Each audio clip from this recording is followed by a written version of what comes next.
पैसा नहीं दिल की सुने, नेता नहीं बेटा चुने। आप करे समर्थन, हम करेंगे परिवर्तन, विकास भी, ईमान भी, गरीबों का सम्मान भी। और वो है मेघनाथ जायसवाल। जी हाँ मतदाता मालिकों, आप तमाम मतदाता मालिकों से गुजारिश है कि नेता नहीं बल्कि अपने सेवक मेघनाथ जायसवाल को अपना बहुमूल्य मत देकर भारी से भारी मतों से विजयी बनाएं और अपने वार्ड नंबर 5 महुआ पश्चिमी में विकास की गंगा बहाए। मेघनाथ भैया के जिताई है, मेघनाथ भैया के जिताई है, विजयी बनई है ए भैया, इनके जिताई है ए भैया, इनही के वार्ड बनई है, इनही के वार्ड बनई है, विजयी बनई है ए भैया, इनके जिताई है ए भैया। जी हाँ मतदाता मालिकों, मंजिलें पंखों से नहीं मिलती, हौसलों से उड़ान होता है। मंजिलें पंखों से नहीं मिलती, हौसलों से उड़ान होता है।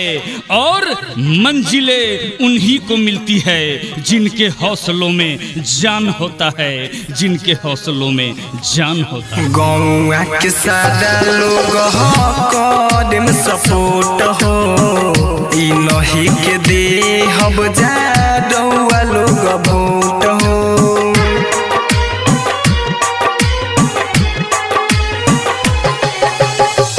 बन जाई रोड नाला नली हुई पास हो, घरे बैठल मिली पेंशन इंदिरा आवास हो, मिल जुल जोड़ लगई है,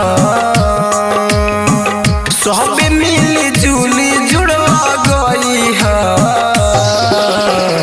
विजयी बनई है ए भैया, इनके जिताई है ए भैया।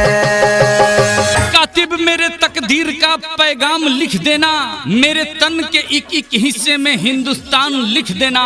मुझे मंदिर भी प्यारा है, मुझे मस्जिद भी प्यारा है।